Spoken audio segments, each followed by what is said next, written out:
அஸ்ஸலாமு அலைக்கும் வரஹ்மத்துல்லாஹி வபரகாத்துஹு.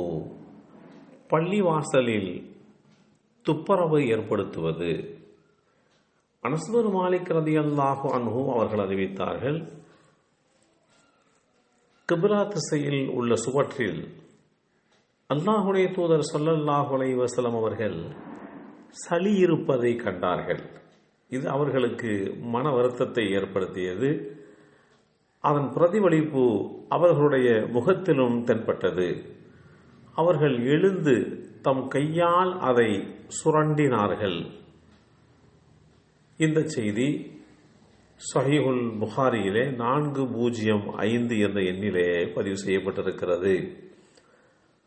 பள்ளிவாசல் அது சதா துப்புரவாக தூய்மையாக இருக்கக்கூடிய ஒன்று. அதை பராமரிப்பது, அவைகளை பேணி நடப்பதெல்லாம் நமக்கு உண்டான தலையான கடமையாக எடுத்துக்கொள்ள வேண்டும். அன்னை ஆயிஷா நாயகி ரலியல்லாஹு அன்ஹா அவர்கள் அறிவித்தார்கள், அல்லாஹுடைய தூதர் ஸல்லல்லாஹு அலைஹி வஸல்லம் அவர்கள் விசுவாசிகள் வாழும் பகுதிகளில் பள்ளிவாசல்களை அமைத்திட உத்தரவிட்டார்கள்.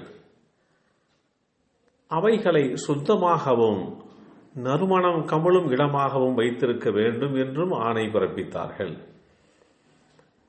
இந்த செய்தி இப்னு மாஜா என்ற நூலிலே 758 என்ற எண்ணிலே பதிவு செய்யப்பட்டிருக்கிறது. ஜாபிர் ரலியல்லாஹு அன்ஹு அவர்கள் அறிவிக்கின்றார்கள், பூண்டு, வெங்காயம் ஆகியவற்றை சாப்பிடுகின்றவர் நம்முடைய பள்ளிவாசலை விட்டு விலகி அவர் வீட்டிலேயே அமர்ந்து கொள்ளட்டும் என்று அல்லாஹுடைய தூதர் ஸல்லல்லாஹு அலைஹி வஸல்லம் அவர்கள் கூறினார்கள். பூண்டு, வெங்காயம் இதை சாப்பிடுகின்றவர்கள் பலவிதமான துர்வாடைகளை அவர்களுடைய வாயிலே இருந்து வெளிப்படுவதற்கு உண்டான வாய்ப்புகள் இருக்கும். எனவே அப்படிப்பட்ட துர்வாடைகள் தருகின்ற வஸ்துக்களை சாப்பிட்டு விட்டு பள்ளிவாசலுக்கு வர வேண்டாம் என்று பள்ளிவாசலுடைய தூய்மைக்கு வழிவகுத்திருக்கிறார்கள். அப்துல்லாஹ் இப்னு அப்பாஸ் ரலியல்லாஹு அன்ஹுமா அவர்கள் அறிவித்தார்கள், அல்லாஹுடைய தூதர் ஸல்லல்லாஹு அலைஹி வஸல்லம் அவர்கள் ஒரு மண்ணறைக்கு அருகில் வந்தார்கள். அப்போது இந்த மையத்து நேற்றிரவுதான் நல்லடக்கம் செய்யப்பட்டது என்று தோழர்கள் கூறினார்கள். உடனே அல்லாஹுடைய தூதர் ஸல்லல்லாஹு அலைஹி வஸல்லம் அவர்கள் அந்த மரணித்தவருக்காக வேண்டி இறுதி தொழுகையை பிழை பொறுக்கும் முகமாக தொழுதார்கள். நாங்கள் அவர்களுக்கு பின்னால் அணியாக நின்று தொழுதோம் என்றெல்லாம் நபிமொழிகளிலே இடம்பெற்றிருக்கக்கூடிய செய்திகளை பார்க்க முடிகின்றது. அந்த மண்ணறையிலே யார் அடக்கம் செய்யப்பட்டார் என்று பார்க்கின்ற போது அந்த மண்ணறையிலே அடக்கம் செய்யப்பட்டிருப்பது ஒரு பெண்மணி.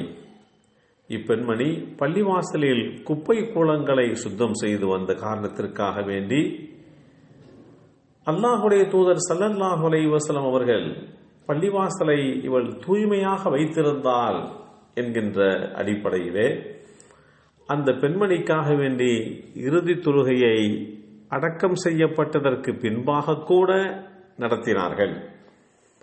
அந்த பெண்மணி சுவர்க்கத்தில் இருப்பதை நான் பார்த்தேன் என்றும் அல்லாஹுடைய தூதர் ஸல்லல்லாஹு அலைஹி வஸல்லம் அவர்கள் கூறிய செய்திகளும் நபிமொழி தொகுப்புகளில் இடம்பெற்றிருக்கின்றன.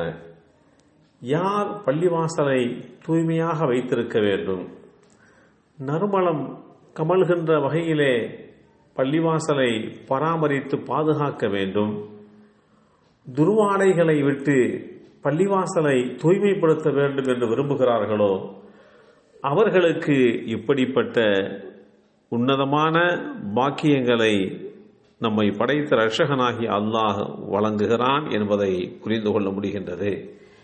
எல்லாம் வல்ல அல்லாஹு தாலா நாமும் துப்புரவான முறையிலே பள்ளிவாசலுக்கு சென்று பள்ளிவாசலையும் துப்புரவாக பாதுகாக்கக்கூடிய நல்லோர்களாக நம்மையும் நம் சந்ததிகளையும் அல்லாஹ் ஆக்கி வைத்தருள் புரிவானாக.